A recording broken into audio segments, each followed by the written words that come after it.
भक्तों, भक्ति साधना चैनल में सभी भक्तों का स्वागत है। भक्तों, भगवान अपने भक्त के लिए किसी भी हद तक जा सकते हैं।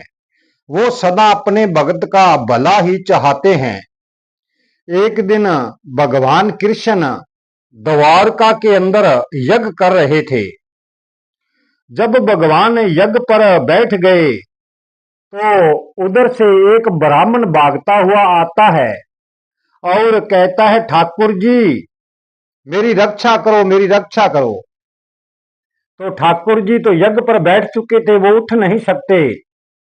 तो अर्जुन वहां पर मौजूद थे। उन्होंने पूछा कि हे ब्राह्मण देवता, क्या बात है, आप विस्तार से मेरे को सभी बात बताओ। तो ब्राह्मण देव कहते हैं, नहीं मैं तो ठाकुर जी को बताऊंगा, आप मेरी रक्षा नहीं कर सकोगे। तो भक्तों, अर्जुन जिद करने लगते हैं कि सभी कुछ मेरे को ही बताना होगा, क्योंकि प्रभु तो यज्ञ पर बैठे हुए हैं, वह तो उठ नहीं सकते। तो सारी बात ब्राह्मण देव अर्जुन को बताते हैं, पर अर्जुन विस्तार से सुनना चाहते थे। तो ब्राह्मण देव ने कहा कि मेरे 5 बच्चे पहला मर चुके हैं और ये 6ठा बच्चा हो रहा है, ये भी मर जाएगा। पता नहीं कौन सी शक्ति आती है और मेरे बच्चों को उठाकर ले जाती है। तो अर्जुन प्रतिज्ञा करते हैं कि जब भी मैं आपके बच्चे को ना बचा सका तो मैं अग्नि में प्रवेश कर जाऊंगा और जलकर भस्म हो जाऊंगा।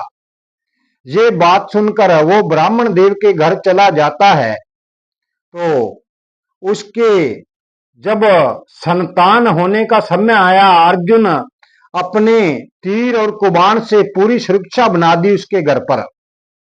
और जैसे ही बच्चे ने जन्म लिया तो एक शक्ति आई, सुरक्षा कवच को तोड़कर वो अपने लोग में बच्चे को उठाकर ले जाती है।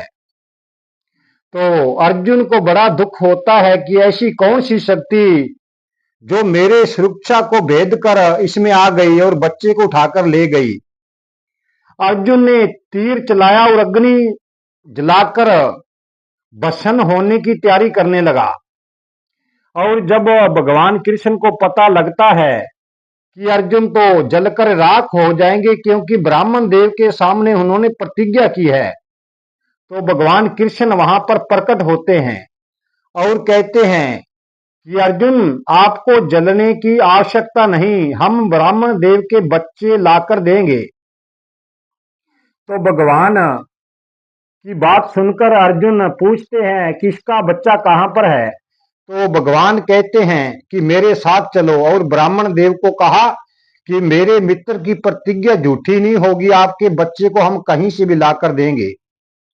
और भगवान ने एक रथ मंगवाया जो स्वर्गीय रथ था। वहां पर रथ प्रकट हो जाता है। अर्जुन और ठाकुर जी दोनों बैठकर उस रथ में जाते हैं। देखो भक्तों, यहां पर बात है, इस ब्रह्मांड का कोई अंत नहीं।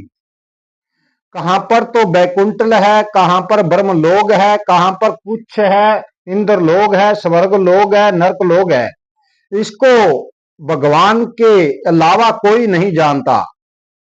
तो भगवान जब ऊपर की ओर जाते हैं तो रास्ते के अंदर इतना अंधेरा होता है कि कुछ दिखाई नहीं देता।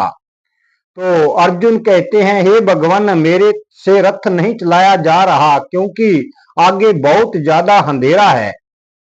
तो ठाकुर जी ने सुरक्षण चक्कर छोड़ दिया और सुरक्षण चक्कर रोशनी करता उनके आगे आगे चला और वो पीछे पीछे। इसी ब्रह्मांड के अंदर एक दीप लोक है जहां पर अर्जुन को प्रभु लेकर गए। और जब वहां पर जाकर अर्जुन देखते हैं, वैसे ही तो ठाकुर जी थे, वैसे ही दीप लोक के मालिक थे जो वहां के भगवान थे। तो वहां का शरीर उठा और आकर कृष्ण के चरणों में पड़ जाता है, और कृष्ण का जो शरीर होता है वो उस गद्दी पर बैठ जाता है। ये देखकर अर्जुन सोच विचार के अंदर पड़ जाते हैं और ठाकुर जी से पूछते हैं कि ये क्या लीला है। और ठाकुर जी बताते हैं ये सभी ब्रह्मांड मेरे ही है, मेरे ही रूपों के कारण ये पूरा ब्रह्मांड चल रहे हैं। तो जो ब्राह्मण देव के बच्चे हैं वो यहीं पर मरकर आते हैं। तो वहां से ठाकुर जी ने दीप लोक से 6 बच्चों को लिया और पृथ्वी लोक पर आकर उस ब्राह्मण को उसके 6 बच्चों को सौंप देते हैं और कहते हैं कि मेरा मित्र सच्चा है अर्जुन, इसकी बात कभी झूठी नहीं होती। देखो भक्तों, भगत के लिए भगवान कुछ भी कर सकते हैं, क्योंकि ठाकुर जी बड़े दयालु हैं। सदा हमें हर बात को छोड़कर उनकी भक्ति करनी चाहिए। कोई चीज की जरूरत हो तो सदा हमें उन्हीं से मांगनी चाहिए। जय श्री राम भक्तों।